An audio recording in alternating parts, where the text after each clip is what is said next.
आता माया आणि मुक्ती याविषयी सुद्धा दादाश्रींनी अतिशय सुंदर विवेचन केलेलं आहे।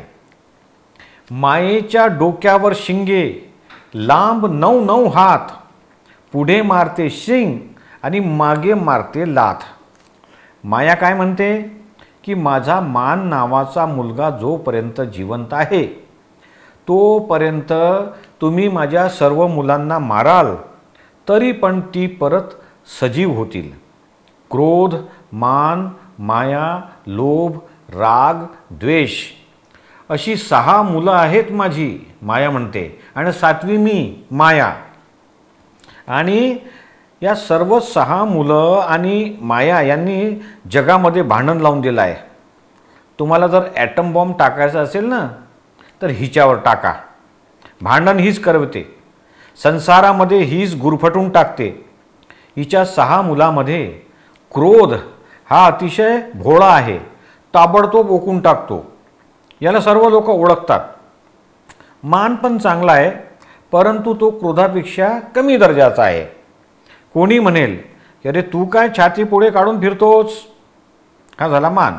कपट आणि मोह हे कोणाला दिसणार नाही, ते मालकाला स्वतःलाच कळत नाही, आणि शेवटचा नंबर तो येतोय लोभ।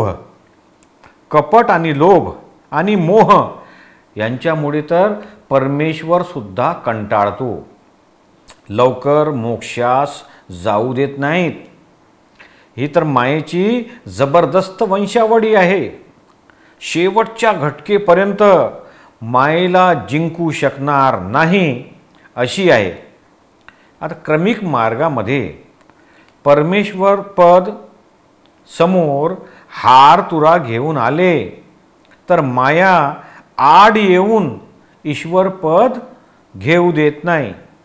हे तर ज्ञानी पुरुष मिळाला तर याचा उलगडा होतो आणि मायेची वंशावळी मुळासकट समाप्त होते।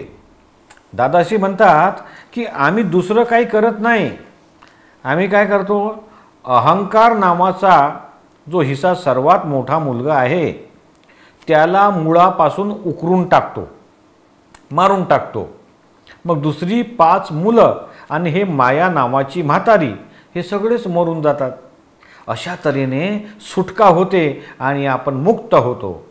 दादाश्री म्हणतात आम्ही ज्ञान देतो म्हणून तुम्हास सर्व मायेपासून मुक्ती मिळते।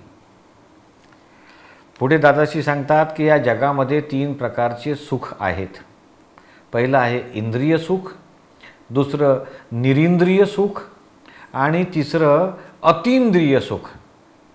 उदाहरण देऊन ते स्पष्ट करतात। इंद्रिय सुख या 5 इंद्रियापासून 5 प्रकारचे विषय भोगवल्या जातात ते इंद्रिय सुख।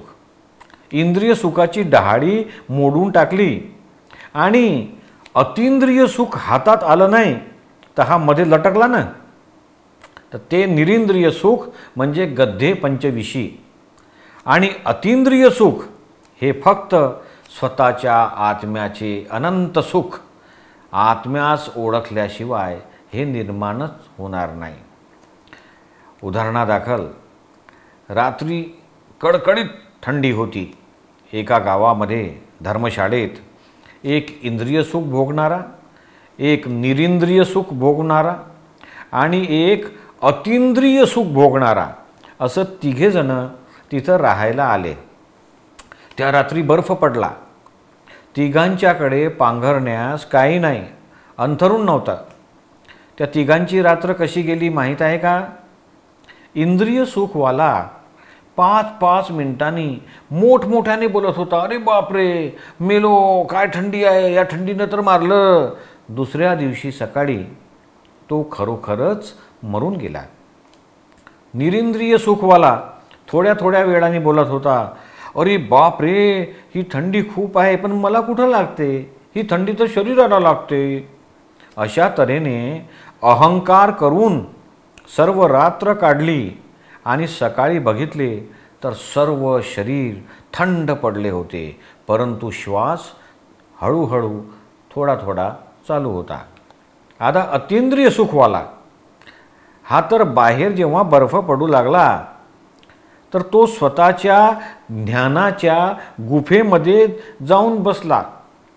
संपूर्ण देहापासून सर्व रात्र सुटाच राहिला. स्वतःच्या अनंत सुखाच्या घरामध्ये राहिला आणि सकाळी उठून चालू लागला. निरींद्रिय सुखवाला अहंकाराच्या मस्तीमध्ये राहत असतो. लोक बाबा बाबा असे करू लागले आणि तो गाढव त्याच्यामध्ये मस्तच राहतो.